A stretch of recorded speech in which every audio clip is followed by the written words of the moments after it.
Hello everyone, welcome back to my channel butter. আজকে আমি আপনাদের সাথে শেয়ার করব আলু দিয়ে দেশি মুরগির লাল ঝোল। তাহলে শুরু করা যাক। প্রথমেই সর্ষের তেল দিচ্ছি 4 টেবিল চামচ। তেল গরম হলে একে একে সব গোটা গরম মশলাগুলো দিয়ে দেব। এখানে 2 টুকরো দারচিনি মাঝখানে ভেঙে দিয়ে দিচ্ছি, একটা কালো এলাচ, 5-6টা সবুজ এলাচ, 7-8টা লবঙ্গ, একটা জয়িত্রী ছিঁড়ে দিয়ে দিলাম, 3টে তেজপাতা আর 1 টেবিল চামচ কুচানো রসুন দিয়ে মিনিট খানেক ভেজে নেব। তারপর পেঁয়াজ অ্যাড করব 2/3 কাপ। পেঁয়াজ বাদামি রং করে ভেজে নিচ্ছি। সব উপকরণের পরিমাণ ডেসক্রিপশন বক্সে দেওয়া আছে, প্লিজ চেক ইট আউট। পেঁয়াজ ভাজা শেষে আদা বাটা দিচ্ছি 1.5 টেবিল চামচ, রসুন বাটা 1 টেবিল চামচ,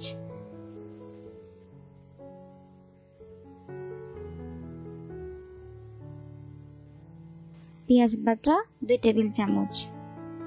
বাটা মশলা 1 মিনিট সামান্য ভেজে নিচ্ছি। চুলোর আঁচ লো টু মিডিয়ামে থাকবে। মুরগির ঝোল যদি একদমই পাতলা খেতে চান তাহলে পেঁয়াজ বাটাটা বাদ দিতে পারেন, আর যদি ঝোল হালকা গাঢ় চান তাহলে পেঁয়াজ বাটাটা অবশ্যই অ্যাড করবেন। হলুদ গুঁড়ো দিচ্ছি 1 চা চামচ, জিরে গুঁড়ো 1 চা চামচ, ধনিয়া 2 চা চামচ, মিষ্টি মরিচ গুঁড়ো দিচ্ছি 2 টেবিল চামচ। বাজারে কিন্তু ঝাল আর মিষ্টি 2 ধরনের মরিচই পাওয়া যায়, যেটা কাশ্মীরি মরিচ নামে বেশ জনপ্রিয়। লবণ স্বাদ মতো,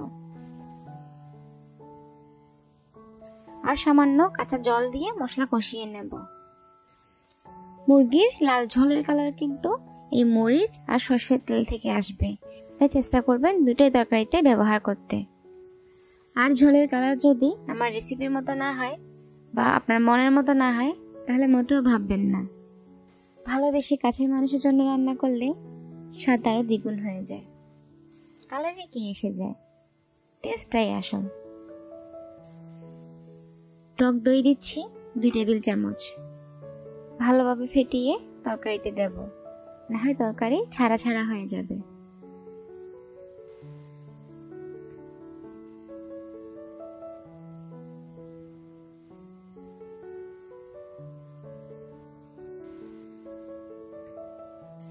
দইয়ের বাটিটা ধুয়ে সামান্য জল দিলাম।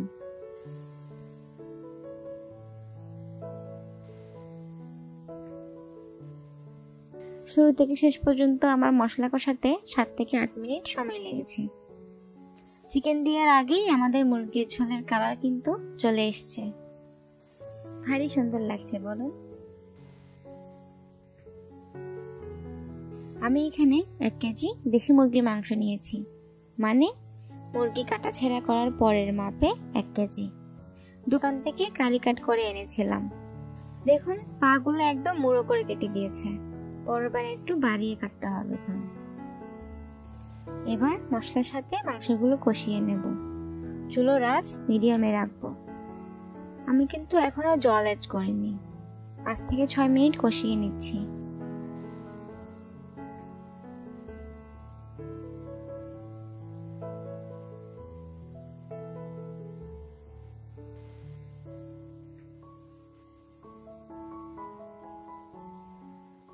দেখুন মশলা তেল ছেড়ে দিয়েছে। আরেক চুলায় গরম জল হতে বসিয়ে দিচ্ছি। এখানে 1.5 লিটার জল আছে, পুরোটাই দিয়ে দেব। আপনারা আপনাদের পছন্দ মতো জলটা অ্যাড করতে পারেন।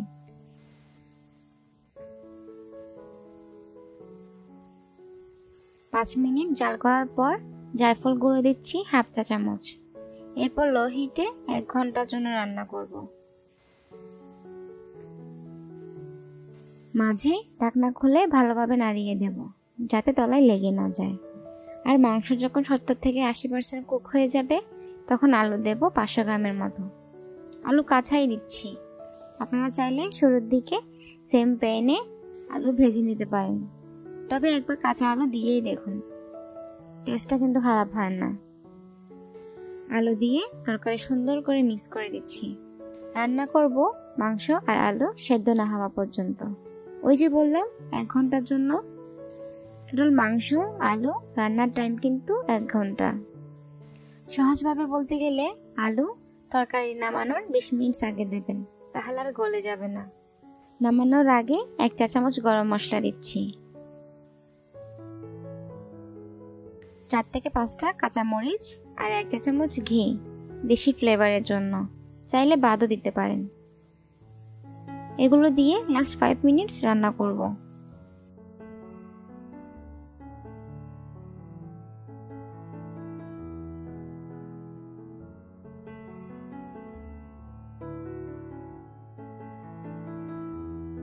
দেখুন আলু কি সুন্দর সিদ্ধ হয়েছে, ওভার কুকড হয়ে ভেঙেও যায়নি। কিন্তু মাংসটা কেটে দেখাচ্ছি, দাঁড়ান একটু সামনে থেকে দেখাই। খুব ভালো সুসেদ্ধ হয়েছে। আপনিও চাইলে রেসিপিটি ফলো করে ঝটপট বানিয়ে ফেলতে পারেন মুরগির লাল ঝোল। রেসিপিটি রুটি, পরোটা আর গরম ভাতের সাথে দারুণ লাগবে খেতে। আর রেসিপিটি কেমন লাগলো অবশ্যই কমেন্টে জানাবেন। ভালো লাগলে আমার চ্যানেলটি সাবস্ক্রাইব করবেন। সবাই ভালো থাকবেন বাটারের সাথে। Thank you. সব উপকরণের পরিমাণ ডেসক্রিপশন বক্সে দেয়া আছে, প্লিজ চেক ইট আউট।